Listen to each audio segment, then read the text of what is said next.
We are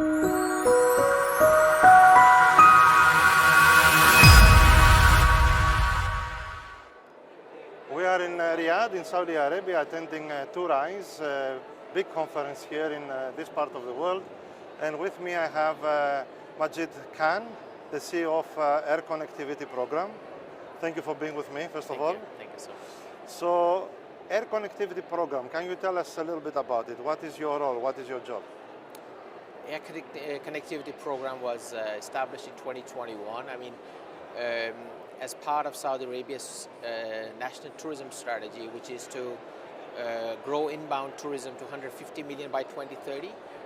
We know to bring tourists, you need connectivity. Sure. And as tourists, if you need to take 1, 2, 3 stops, that destination become less attractive.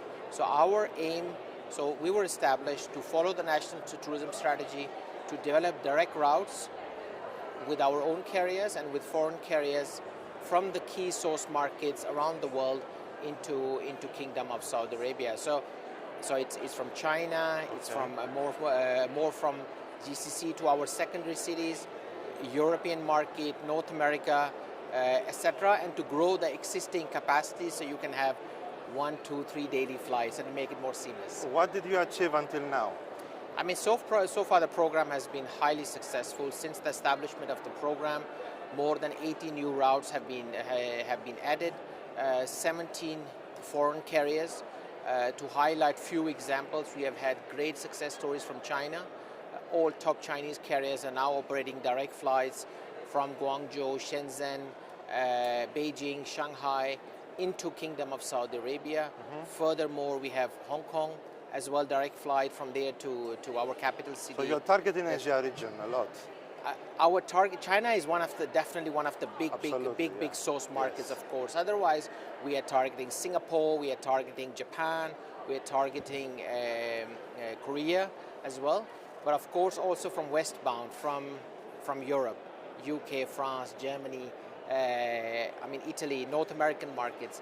And we have also had a great success story from Germany, more carriers coming in from German market, from French market as well, and same concerns, the UK market. So all in all, more than 5 million seats have already been added to the network during the last couple of years. Great.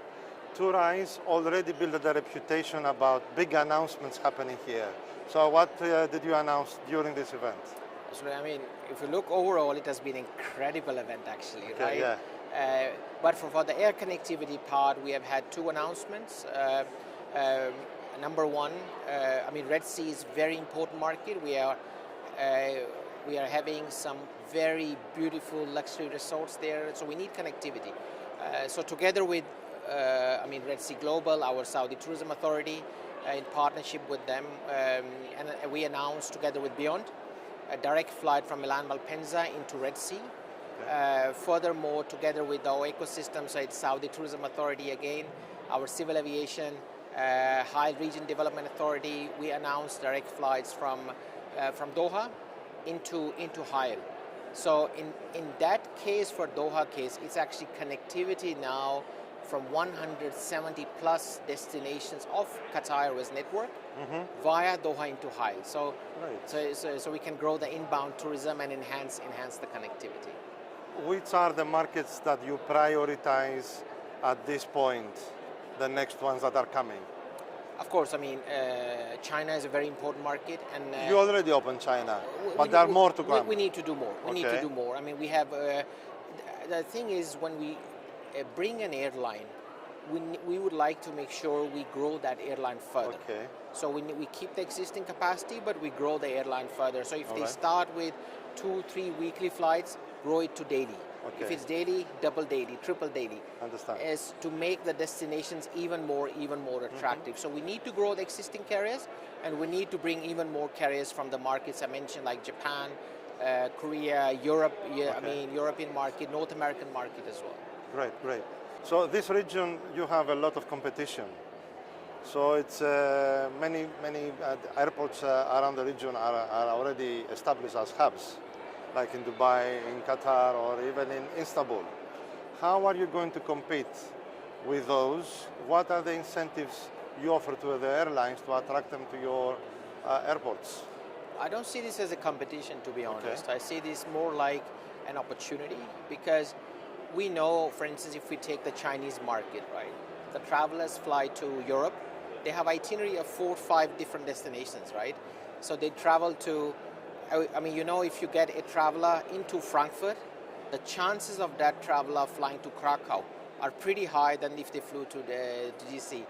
We see exactly the same way here. So there are already some great hubs, Dubai, Doha, and Abu Dhabi as well, and of course Istanbul. So we can utilize the network to grow our one-stop traffic. So obviously when someone arrives to Dubai, the chances of getting them to the beautiful country of Saudi Arabia are high, because they are already in our region. So we believe it's not a competition, but we actually supplement each other really, really well.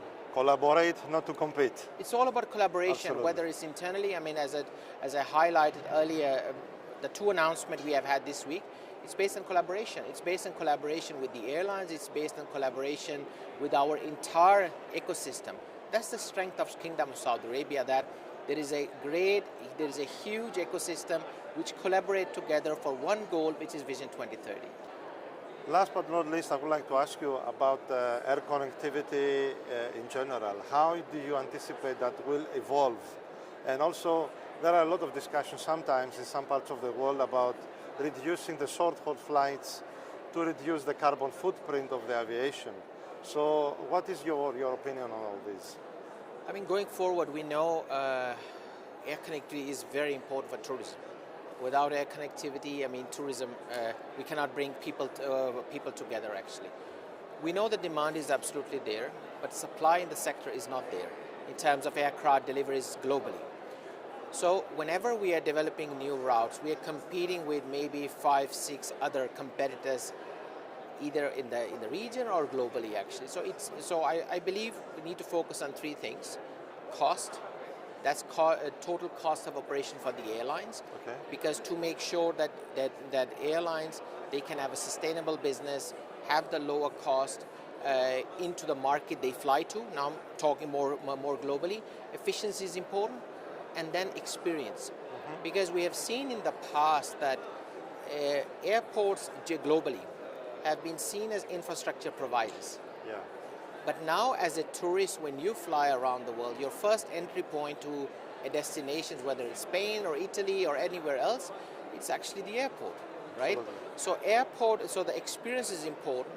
I personally feel we will see less, CUS machines, less check-in counters, because they might be in the city. You might check in from home or through mobile pay, but instead create some landside experiences through shopping, food and beverage at the airport. We have a lot of nice experiences airside after security, but not in many airports before actually landside.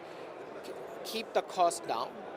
Then I mean the aeronautical cost, because it's like a shopping mall. If you charge very high entry prices for the cars, people will simply, less people will arrive and less people will buy.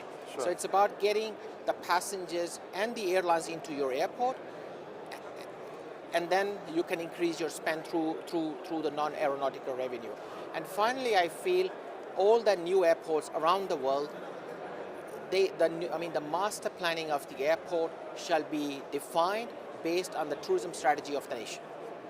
Which markets do you want to focus on? Which tourists do you want to bring?